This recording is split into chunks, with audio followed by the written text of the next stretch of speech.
travers le monde, 50 milliards de caméras nous observent. Dans les rues, au travail, à la maison. Elles capturent parfois des images exceptionnelles. C'est à se demander ce qui se passe. Vous avez vu ça? Des experts analysent ces événements inhabituels. Waouh, quelle explosion! Ça n'a aucun sens. Il doit forcément y avoir une explication. Mais alors, qu'est-ce que c'est? Dans cet épisode, au sein d'un cimetière mexicain, Attention, attention! c'est le jour des morts pour de bon. Là, ce sont les maxi frissons garantis. Hé, il sort! Il sort! Je ne m'approcherai jamais de ce cimetière et encore moins d'une tombe ouverte. Sur un mont grec dont les femmes sont bannies, Il y a une aura et il y a une silhouette dans cette aura. un moine a-t-il filmé une femme fantôme? Je peux très bien comprendre qu'une personne appartenant à un ordre religieux, sur le flanc de cette montagne, a pu croire qu'elle recevait la visite de la Vierge Marie en personne. Et dans une cité-État qui relègue ses pauvres sous terre. Waouh, c'est comme si la Terre venait d'éructer. Un jet de flamme jaillit soudain du sol, comme si une bombe avait explosé. Des phénomènes étranges, C'est pas vrai! des mystères ont été filmés. C'est hallucinant! Que cachent ces étranges vidéos?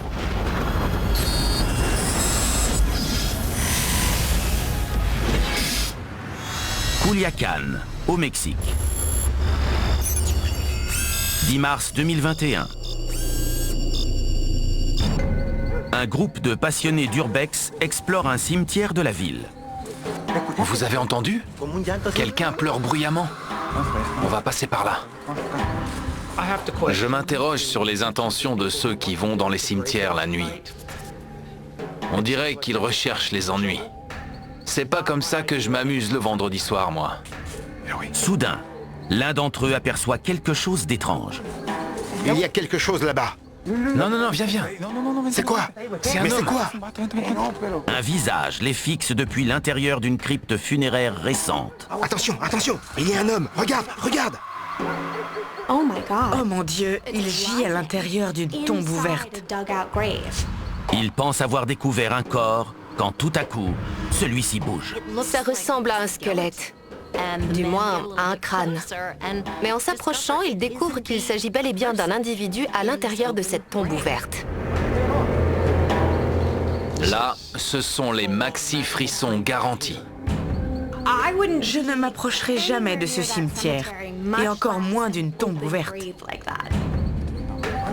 On se demande forcément ce que fait cet homme ici. Le biologiste Steve Potvin se demande si cet homme fait partie de ces personnes connues pour être fascinées par la mort. Certaines personnes sont taphophiles. Elles sont attirées par l'idée de la mort. Ce sont des touristes des tombes. Elles visitent les cimetières et recherchent les défunts. L'intérêt pour la mort semble profondément ancré chez certains. Les neuroscientifiques se sont penchés sur les raisons de cette fascination morbide. Ils ont découvert qu'elle activait le circuit de la récompense dans notre cerveau. D'une certaine manière, notre cerveau nous incite à creuser plus loin. Et pour certains, la mort devient une obsession. Récemment, un homme à Portsmouth, en Angleterre, a été arrêté parce qu'il traînait dans les cimetières, en prétendant être un fantôme. C'était digne d'un épisode de Scooby-Doo. Et certains taphophiles peuvent aller trop loin. Une employée d'une morgue de Sacramento, qui devait conduire un corbillard contenant un corps jusqu'au cimetière, s'est subitement volatilisée. Elle s'est enfuie en volant le corps. Chaque 2 novembre, le Mexique célèbre la fête des morts.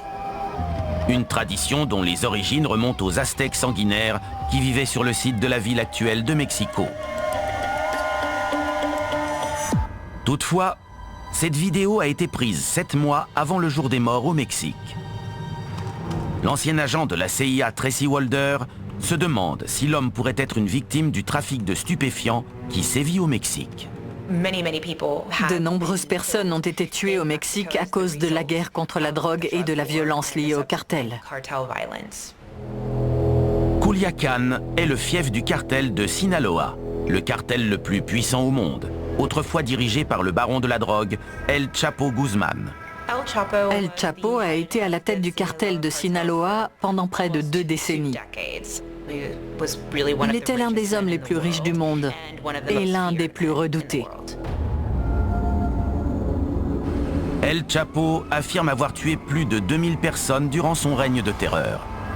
Mais il réservait un sort bien plus terrible à ses pires ennemis. El Chapo a capturé un de ses rivaux. Il l'a torturé, puis il l'a enterré vivant. Ce type d'enterrement semble être monnaie courante chez les membres des cartels. Les églises et leurs cimetières n'échappent pas à la violence des cartels. En février 2022, des personnes endeuillées lors d'un enterrement de San José de Gracia ont été capturées, alignées contre un mur et abattues par des membres d'un cartel rival. Alors, à quoi avons-nous affaire ici? Cet homme est-il la victime improbable d'un meurtre lié au cartel? Les cartels dans cette région du monde sont tristement célèbres pour leur sadisme. Mais dans ce cas, il ne semble pas s'agir d'un enterrement vivant. Et si c'est la victime d'un règlement de compte, le tueur à gages n'a clairement pas terminé le travail. Le biologiste Steve Podvin pense que cet homme pourrait faire partie de ces nombreuses personnes qui vivent dans des tombes. On constate partout dans le monde entier que les personnes sans abri choisissent de vivre dans des cimetières. À Manille, des familles entières s'installent dans des bidonvilles au cœur du plus grand cimetière de la ville. Ça pourrait être une explication plausible en effet. Quelqu'un qui n'a pas de logement et qui cherche simplement un lieu où passer la nuit. Et ici, dans le cimetière de Culiacán, les sépultures de luxe ne manquent pas. Ils construisent des tombes et des mausolées bien plus beaux et plus spacieux que certaines maisons. Ces mausolées de plusieurs millions de dollars sont équipés de vitres blindées, du réseau satellite, de climatisation et de Wi-Fi. Ce sont les tombes de riches criminels qui affichent leur richesse, leur pouvoir et leur goût discutable même après la mort. Il n'est pas si surprenant que des personnes sans abri choisissent de vivre là plutôt qu'ailleurs. Dans un cimetière mexicain, des passionnés d'urbex repèrent une mystérieuse silhouette dans une tombe récemment creusée. Il y a quelque chose là-bas. Non, viens. C'est quoi? Mais c'est quoi? Ça ressemble à un squelette. Mais en s'approchant, ils découvrent qu'il s'agit bel et bien d'un individu à l'intérieur de cette tombe ouverte. Après avoir fait face à l'habitant de la tombe, les explorateurs battent en retraite. Hé, il sort. Prends quelque chose. Un bâton. Ils sont en panique et ils s'éloignent. C'est sûrement ce que j'aurais fait pour être honnête. Parce que je ne saurais pas ce que cette personne fait là. L'étrange silhouette sort de la tombe. La personne qui était dans la tombe est sortie de la tombe. Et elle marche un peu comme un zombie. Il existe une dernière possibilité, que j'appellerais la possibilité de l'ivrogne. Il ne faut jamais sous-estimer les capacités d'une personne en état d'ébriété. C'est peut-être un Mexicain qui a un peu trop bu, qui s'est retrouvé dans un cimetière et qui s'est endormi dans une tombe. Cet automne. C'est pire qu'une série télévisée, mais ça se passe dans la vraie vie. Des malheurs, des survivants et des victimes. Ce que vous allez voir, c'est pas beau. Les médecins m'ont dit, on comprend pas que t'aies survécu. J'avais peur d'elle. Elle m'a fait des menaces de mort. Faites un testament. Sinon, là, c'est plein de trop pour vos proches. Êtes-vous prêts pour des séries chocs? C'est l'expérience la plus intense et la plus brutale que vous pouvez vivre dans votre vie. Canal D. Tout découvrir. Maintenant, sur la rivière Tétérive en Ukraine. À l'été 2020. Un homme filme une chose bizarre qui rôde au bord de la rivière. On voit qu'il zoome sur une sorte de créature. Ses dents sont incroyables. Ça ressemble un peu à un crocodile ou un alligator, mais ce ne sont pas les mêmes dents du tout. C'est une mâchoire vraiment imposante. Je n'aimerais pas l'avoir en face de moi, mais j'ai quand même très envie de savoir ce que c'est. Elle a un air dangereux. Je ne pense pas que son sourire soit amical. Fasciné par son apparence épouvantable et bestiale, l'homme la pique avec un bâton. Il est courageux. Moi, je ne la toucherai pas, même avec un bâton de 3 mètres. Elle s'est enfuie à toute vitesse. C'est sûrement ce qui aurait pu arriver de mieux à cet homme au bâton. C'est quoi cette monstruosité? Le biologiste Leslie Samuel découvre que cette rivière de 400 km de long a la réputation d'abriter des créatures peu ragoûtantes. Pendant des siècles, la rivière Tétérive a été une source de vie pour le peuple ukrainien. Et comme toutes les rivières, elles sont le lieu de mythes et de légendes. Il existe une créature mythologique dans la culture slave du nom de Vodianoï. Ces créatures sont décrites comme humanoïdes. Elles ressemblent à des vieillards au visage de grenouilles, couverts d'algues et de boue, et vivent au fond des rivières et des lacs d'Europe de l'Est. Cette créature rôde et attend patiemment de pouvoir appâter et attraper quelqu'un. En Europe de l'Est, les Vodianoï sont souvent tenus responsables des noyades lorsque les corps ne sont pas retrouvés. Les Slaves ont tenté d'apaiser ces créatures en sacrifiant des poulets ou en leur proposant des offrandes de sel, de vodka ou de pain. En 2019, avant la guerre, plus de 2000 noyades ont été enregistrées en Ukraine. De nombreuses créatures du folklore et des mythes que l'on croyait légendaires ont une part de vérité. Est-ce qu'il pourrait s'agir du célèbre Vodianoï? Si ces créatures ont vraiment inspiré la légende d'une chose qui entraîne les gens sous l'eau et les noie, alors peut-être que cet homme s'en approche d'un peu trop près. Le biologiste marin Eric Hovland se demande s'il pourrait s'agir d'un des poissons les plus dangereux du monde. Quand on voit ses dents, on pense forcément aux piranhas. Mais ce serait trop facile. Je pense plutôt au poisson-tigre Goliath. Il est plus grand, plus redoutable, et il a encore plus de dents. Le poisson-tigre Goliath est l'un des poissons d'eau douce les plus redoutables au monde. Il mesure en moyenne 1,50 m de long et il possède 32 dents qui ne ressemblent en rien à des dents de poisson ordinaires. Elles sont super pointues, très effrayantes, et on sait que cette espèce peut attaquer les humains. Il est clair qu'on n'aimerait pas que ces créatures se promènent dans notre espace de baignade. Pouvant peser jusqu'à 70 kg et doté de dents aussi longues que celles d'un grand requin blanc, le poisson-tigre Goliath peut facilement entraîner un nageur vers le fond. Mais le seul problème est que l'habitat naturel de ce monstre se trouve en Afrique, à plus de 5500 km de là. On sait que de nombreuses espèces de poissons migrent à travers de vastes océans. C'est une réalité. Et ils migrent en très grand nombre. Si des milliers de poissons étaient soudainement apparus ailleurs dans le monde, on en aurait entendu parler. Le biologiste Steve Potvin découvre que la rivière Tétérive coule près des lieux ayant connu la pire catastrophe nucléaire au monde. Ce qu'il est important de noter, c'est que non loin de l'endroit où cette vidéo a été filmée, se trouve Tchernobyl, qui, on le sait tous, a connu un énorme accident nucléaire dans les années 80. En 1986, un réacteur de la centrale nucléaire de Tchernobyl a explosé et envoyé un nuage radioactif à travers l'Ukraine et l'Europe. Au moins 30 personnes ont été tuées dans l'explosion et des milliers d'autres sont mortes plus tard des suites de l'empoisonnement. Après l'incident, les chercheurs sur le terrain ont remarqué d'étranges anomalies génétiques chez les animaux de ferme. Des centaines d'animaux naissaient avec des mutations génétiques monstrueuses. Et Hovland apprend que des poissons géants terrorisent les locaux. Il y a eu de nombreux cas d'attaques de poissons-chats géants sur des pêcheurs ukrainiens dans les eaux proches de Tchernobyl. Lors de l'explosion de Tchernobyl, les matières radioactives ont contaminé les eaux de refroidissement de la centrale nucléaire. Et désormais, 30 ans plus tard, ces mêmes eaux radioactives regorgent de poissons-chats géants. On peut alors se demander si ces poissons auraient muté pour survivre plus facilement dans cet environnement. En Ukraine, un monstre aux dents acérées est filmé en train de sortir d'une rivière. C'est une mâchoire vraiment imposante. Son sourire n'est pas amical. Elle a été aperçue près du site de la catastrophe de Tchernobyl en 1986, où les retombées nucléaires seraient à l'origine de l'apparition d'animaux mutants. Dans la région, il y a encore des lieux contaminés aux matières radioactives. Alors, est-ce possible qu'il s'agisse d'une mutation engendrée par l'un de ces foyers radioactifs? Probablement. En 1896, le physicien français Henri Becquerel découvre la radioactivité. Cette nouvelle découverte ouvre un vaste champ de recherche qui pourrait donner naissance à des monstres dignes du mythe de Frankenstein. Dans les années 1920, une équipe américaine dirigée par Hermann Joseph Müller teste l'effet de la radioactivité sur la mouche des fruits. En bombardant la mouche des fruits de radiation, ils ont créé toute une série de nouvelles espèces, légèrement différentes les unes des autres.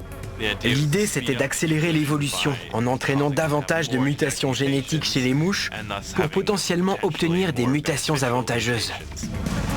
Mais la radioactivité entraîne des mutations effroyables chez la progéniture des mouches. Des mouches naissent avec des pattes sur la tête, à la place de leurs antennes. D'autres sans ailes, ou avec plusieurs paires d'ailes et d'inquiétants yeux oranges. Dès lors, Potvin se demande si les eaux radioactives autour de Tchernobyl pourraient créer une toute nouvelle espèce de poisson-chat mutant, énorme et doté de dents acérées. Il est probable que ces poissons-chats subissent un taux de mutation génétique bien plus élevé que la normale.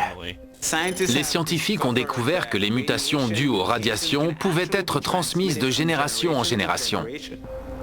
Ces radiations pourraient servir de catalyseur au processus évolutif. Ces mutants pourraient engendrer de nouveaux mutants. Jusqu'à présent, une seule et unique créature a été filmée. Le fait qu'elle soit la seule à avoir été vue, ainsi que la proximité de Tchernobyl, me fait penser qu'il s'agit probablement d'un cas isolé, un cas de mutation génétique qui aurait conduit à cette apparence étrange. Heureusement, la personne qui a filmé va bien. Espérons juste qu'elle ne soit pas allée chercher son père.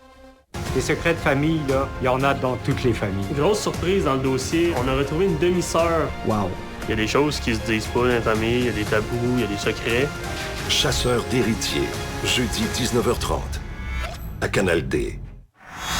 Maintenant, Singapour, Asie du Sud-Est.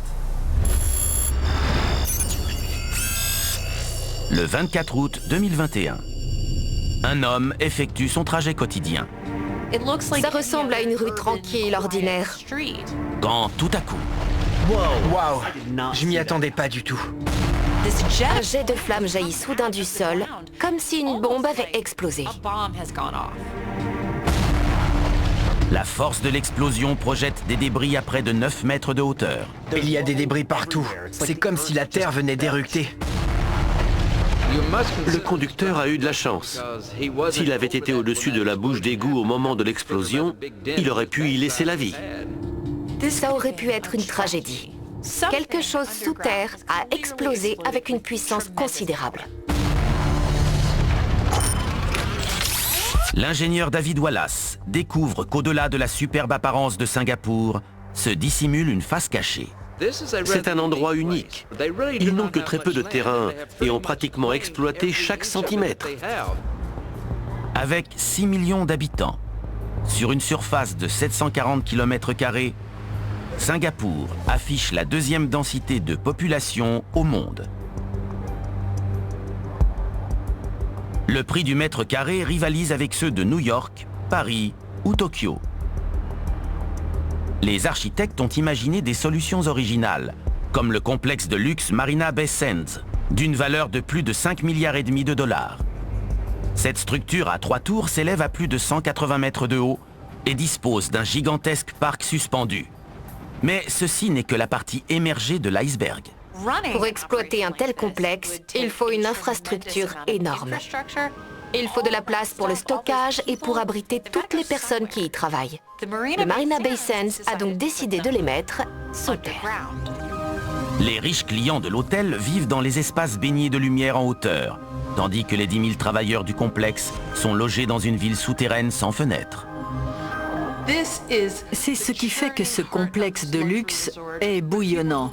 Les personnes qui y travaillent peuvent y vivre tout en servant les clients de l'hôtel. Cette ville souterraine possède sa propre épicerie et 2 restaurants ouverts 24 heures sur 24, un centre médical et une multitude de distributeurs de billets. La construction de cet hôtel est très intéressante quand on pense au futur. À mesure que la ville devient de plus en plus luxueuse, les riches vivront en surface, tandis que la classe ouvrière, qui sert les riches, finira par vivre sous terre. Et la cité-État, qui est une démocratie mais qui est dirigée par le même parti depuis 1959, ne se contente pas de déplacer ses travailleurs au sous-sol. Singapour réfléchit actuellement à déplacer une grande partie de son infrastructure sous terre. Tout, depuis les centres de données jusqu'aux lignes de métro, en passant par les réservoirs et même une autoroute à 5 voies, tout sera sous terre. C'est apparemment l'avenir de la ville. C'est ce que les futuristes appellent les gratte-terre. En gros, ce sont des gratte-ciel inversés, construits dans la terre. Les tunnels souterrains de Singapour plongent à 90 mètres sous terre, ce qui correspond à un quart de la taille de l'Empire State Building. Selon les scientifiques, la vie humaine peut résister jusqu'à 180 mètres sous terre. Il y a donc encore largement la place sous Singapour pour que le gouvernement y installe sa population croissante. Linda Rodriguez-Macroby se demande si l'explosion de Singapour pourrait être le résultat direct de l'expansion souterraine de la ville. Il faut faire attention à l'aspect géologique selon l'endroit où l'on creuse le tunnel. En 2017, 12 travailleurs ont été tués lors de la construction du tunnel ferroviaire de Kishanyan. Le tunnel de Kishanyan, long de 2,5 km, traverse une épaisse couche de charbon. Les experts estiment que le percement du tunnel aurait accidentellement enflammé le méthane présent dans cette couche, ce qui aurait provoqué l'explosion. Sur la vidéo, il s'agit peut-être d'une explosion de méthane suite à un accident lors de la construction d'un tunnel. Mais l'analyste d'images Connor McCourt remarque un détail qui indique que la source de cette inflammation proviendrait d'en haut. Sur la vidéo, moi, je vois des gouttes de pluie. Je vois que le sol est mouillé et quelque chose qui ressemble à un éclair, comme un coup de foudre. Singapour est surnommée la capitale des éclairs. Elle a le plus haut taux d'activité électrique au monde. Singapour connaît plus de 170 jours d'éclairs et plus de 100 000 impacts de foudre par an, soit le double de la Floride. La ville est située près de l'équateur et son climat tropical chaud et humide est propice à la formation d'orages. L'ingénieur en électricité David Wallace du laboratoire de recherche de l'Université du Mississippi soupçonne qu'un éclair soit à l'origine de cette explosion dans une rue de Singapour. Il est possible qu'il y ait des gaz accumulés dans le sol, comme le méthane par exemple, très facile à enflammer. Mais la question c'est comment cet éclair pourrait atteindre le méthane? Il faudrait qu'il traverse le béton. Un éclair ordinaire peut atteindre plus d'1 million de volts. Wallace veut savoir si cette énergie serait suffisante pour traverser le sol et venir enflammer une poche de méthane. Afin de tester cette théorie, il prépare un échantillon de béton. Donc ici, on a créé une dalle de béton similaire à celle de la route. Ce qu'on va faire, c'est qu'on va envoyer une décharge d'1 million de volts et voir ce que ça fait au béton lorsqu'il est frappé par la foudre. Démarre le générateur. Bien, on est prêt à y aller. À Singapour, une rue explose. Waouh, je m'y attendais pas du tout. Un jet de flamme jaillit soudain du sol, comme si une bombe avait explosé. L'ingénieur en électricité David Wallace souhaite vérifier si un éclair puissant aurait pu percer la route et enflammer une poche de méthane emprisonnée sous la surface.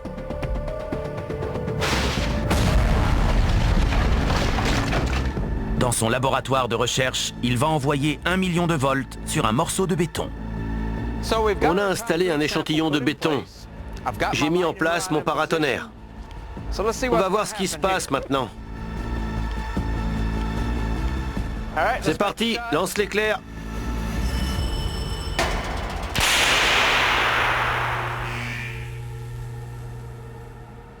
Super! Voilà ce que je voulais voir. La foudre a frappé. Il s'est passé quelque chose. On va aller voir ça. Il y a une perforation. On peut voir que l'éclair a effectivement traversé ici et que ça a fissuré le béton à plusieurs endroits. Donc la force est suffisamment puissante pour perforer le béton en le frappant, mais aussi pour fissurer toute sa partie arrière. Pour moi, c'est exactement ce que l'on voit sur la vidéo. L'éclair agit comme une perceuse à colonne laser. Il pénètre dans le sol et enflamme les gaz situés en dessous, ce qui crée une explosion. Ce qui reste inexpliqué, c'est comment l'éclair a réussi à atteindre le sol, bien qu'il soit encerclé par des tours. Tous ces grands bâtiments ont forcément des paratonnerres pour éviter qu'un accident comme celui-ci ne se produise. La cité-État de Singapour compte plus de 9000 gratte-ciel. Tous sont équipés de paratonnerres pour les protéger des impacts de foudre.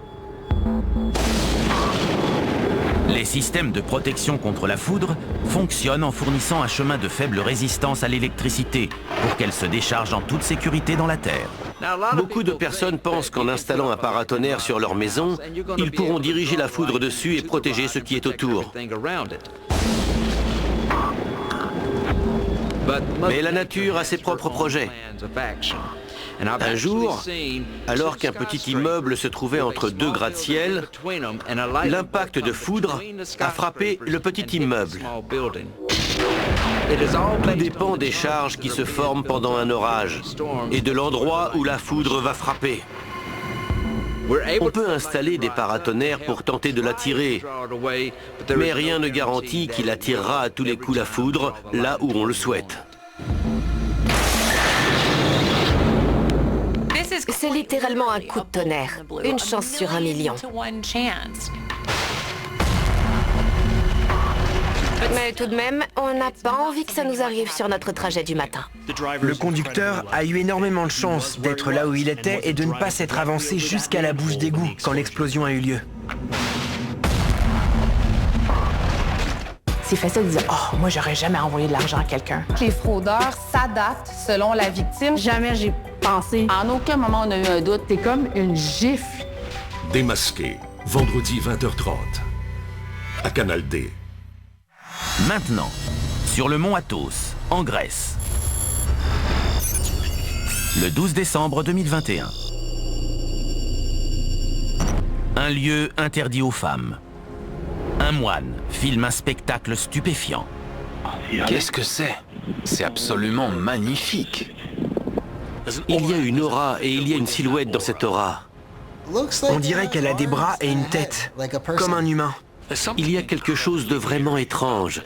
C'est presque surnaturel. Mais qui est cette silhouette? Et comment est-elle montée ici? L'historien Tony McMahon pense que la vision angélique aperçue sur le flanc de montagne pourrait être liée à l'histoire étrange de ce mont sacré. Le mont Athos est l'un des lieux chrétiens les plus sacrés au monde, en particulier pour l'Église orientale orthodoxe. C'est l'un des ordres monastiques les plus anciens au monde. C'est un territoire semi-autonome dirigé par des moines. Ils existent depuis l'an 800 après Jésus-Christ et leur mode de vie n'a pratiquement pas changé depuis. Située en Grèce, cette communauté abrite 2000 moines qui obéissent à des lois très strictes. Les femmes ont l'interdiction formelle de mettre un pied sur le mont Athos. C'est une interdiction très stricte. Elle s'étend même aux animaux femelles. Elles ne sont autorisées nulle part sur la péninsule, même à 500 mètres du rivage. Selon les moines, la Vierge Marie aurait abordé à Athos et aurait converti ses habitants païens. Par respect pour cette présence de la Vierge Marie, aucune autre femme ne peut mettre les pieds sur la montagne sainte.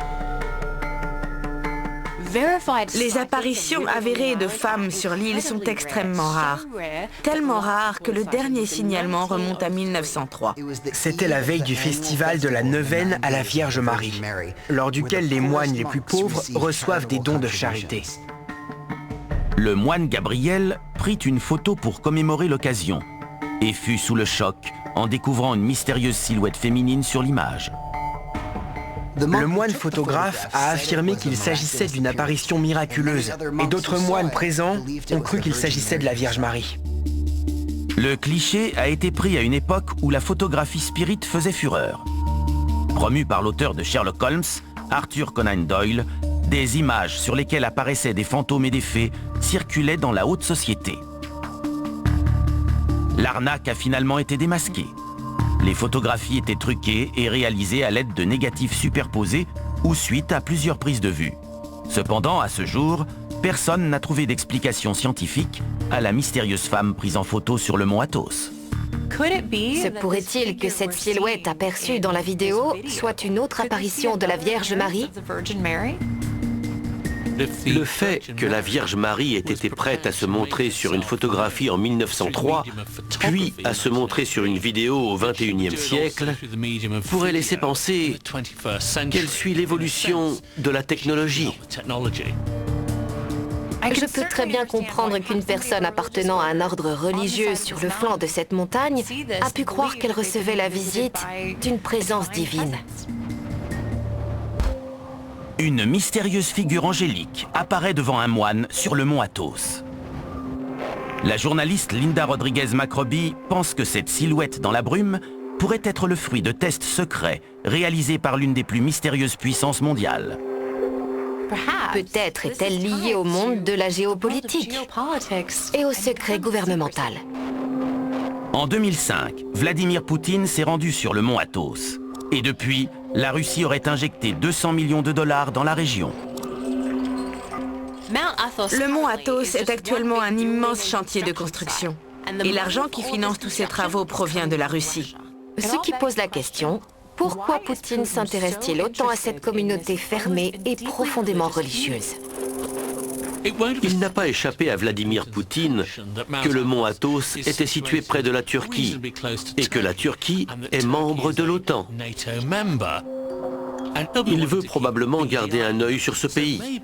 Peut-être que ce qu'il cherche à faire, c'est transformer le mont Athos en poste d'écoute. Les stations d'écoute sont des installations en hauteur utilisées par les militaires pour intercepter les communications radio et les hyperfréquences ennemies.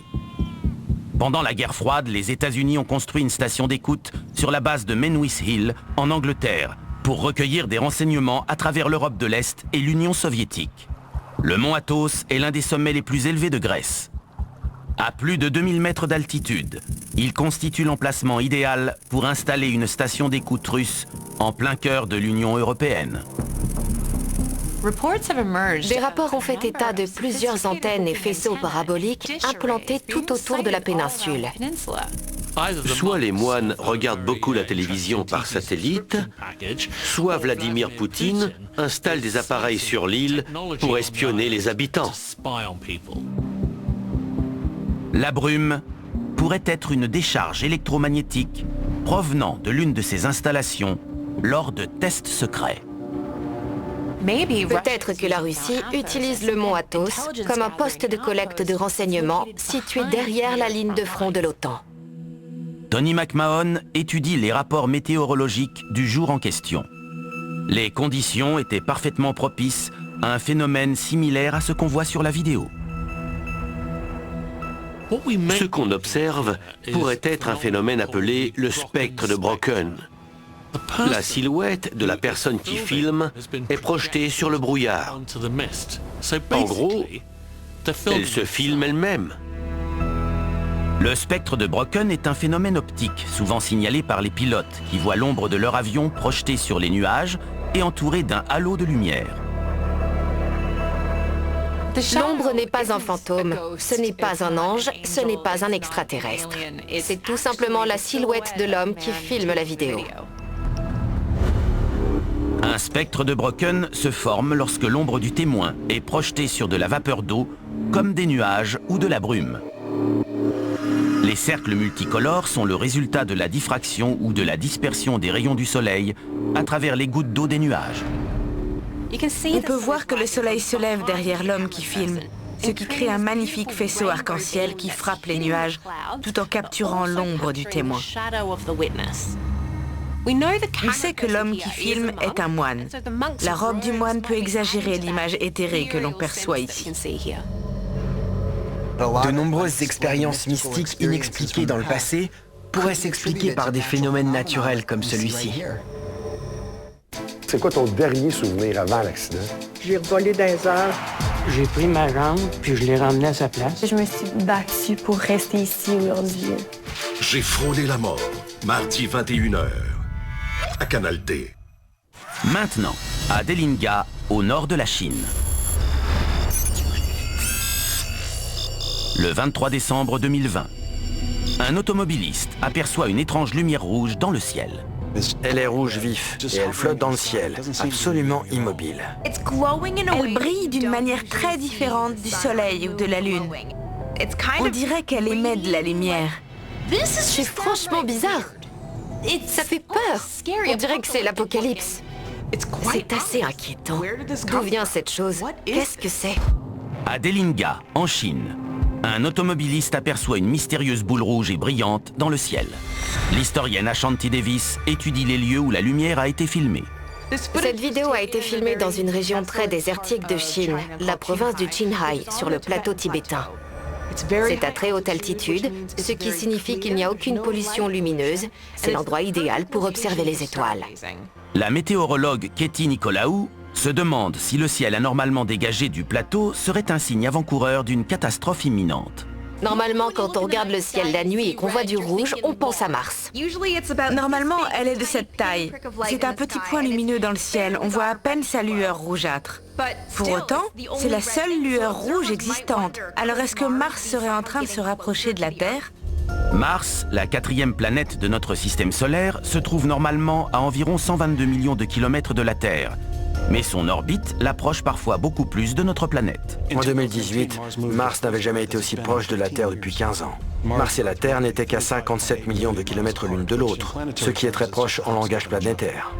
Je me demande, si Mars était plus proche, est-ce comme ça qu'on la verrait dans le ciel? En 2009, les astronomes de l'Observatoire de Paris ont réalisé une simulation des trajectoires futures du système solaire et ont conclu que la Terre et la planète rouge pourraient entrer en collision. Mars fait un peu plus de la moitié de la taille de la Terre et elle est bien plus légère, seulement 15% de la masse de notre planète. Mais elle voyage à plus de 87 000 km/h, donc une collision avec cette boule rouge réduirait les deux planètes en petits morceaux. Mais l'auteur Patrick Tomlinson découvre que les prédictions de collision entre Mars et la Terre adviendront dans des milliards d'années. Et la configuration actuelle du système solaire fait qu'une avancée soudaine de Mars vers notre planète est hautement improbable. La masse de toute la ceinture d'astéroïdes n'est pas suffisante pour déplacer Mars de son orbite, et toute modification serait détectée. La journaliste scientifique Sarah Kroudas se demande s'il pourrait s'agir d'un lancement spatial secret qui aurait tourné à la catastrophe. Quand les Américains ont posé le pied sur la Lune, la Chine dépérissait sous Mao. La plupart des Chinois n'étaient même pas au courant que des humains avaient marché sur la Lune. Mais au cours des 20 dernières années, la Chine a connu des succès retentissants, tant dans le vol spatial habité que dans l'exploration spatiale robotique. Bien que la Chine ait fait d'énormes progrès dans le domaine spatial en un temps relativement court, il arrive que le contrôle qualité de leurs fusées pose encore problème. Pas plus tard qu'en 2021, une fusée chinoise incontrôlable de près de 23 tonnes est retombée sur Terre. S'agissant d'une rentrée incontrôlée, sa trajectoire n'a pas pu être tracée et le monde entier a craint qu'elle ne s'écrase sur une zone habitée. Cette fusée, baptisée Longue Marche, est rentrée dans l'atmosphère terrestre et s'est écrasée dans l'océan Indien. Mais de justesse, à 15 minutes près, elle aurait pu s'écraser sur New York. Mais Shira Teitel pense que cette lueur n'est pas fortuite. Elle illustrerait la volonté de la Chine de contrôler l'atmosphère. Les agences spatiales sont beaucoup plus actives qu'on ne le pense. Donc, si l'on observe ça la nuit, il y a de fortes chances qu'il s'agisse d'un lancement. En 2021, la NASA a lancé le programme Aurora à la frontière de l'atmosphère pour mieux comprendre cette partie mystérieuse de notre planète. Des charges ont été expédiées dans la haute atmosphère pour observer comment elles réagissaient au contact des différentes couches de l'atmosphère. Ce fut un véritable spectacle de lumière. Les gens ont vu une lumière diffuse verte et bleue au large des côtes de la Virginie, un peu comme une aurore localisée. Les aurores se produisent lorsque des particules chargées de soleil entrent en collision avec l'oxygène et l'azote dans l'ionosphère, ce qui crée des formes lumineuses multicolores. On voit différentes particules intervenir dans le processus d'ionisation, des compositions chimiques différentes. Et elles produisent des couleurs variées comme le bleu, le vert, le rouge, et toutes ces couleurs fabuleuses qu'on ne voit généralement pas lorsqu'on regarde le ciel la nuit. Les aurores font la joie des astronomes amateurs, mais elles peuvent perturber les communications par satellite. Lors d'un exercice conjoint, les armées chinoises et russes ont mené des expériences secrètes dans le but de contrôler la haute atmosphère. Elles ont envoyé dans le ciel des ondes radio à haute fréquence et perturbé les particules chargées dans l'ionosphère, ce qui a provoqué des pannes de communication sur Terre semblables à celles des aurores. Cette technologie, une fois perfectionnée, pourra bloquer les signaux des satellites occidentaux, y compris le GPS, indispensable au système d'armement américain. Cette vidéo pourrait être la preuve que les Chinois étendent leurs recherches au-dessus du plateau tibétain. L'agence spatiale chinoise est responsable de nombreux phénomènes observés dans le ciel là-bas. Donc, quand on voit quelque chose d'inexpliqué et de coloré, il est probable que ce soit le fruit d'un lancement. Avec cette vidéo, on ne peut pas savoir. Les Chinois ont peut-être lancé une fusée et forcé le processus d'ionisation. Mais les preuves ne sont pas suffisantes.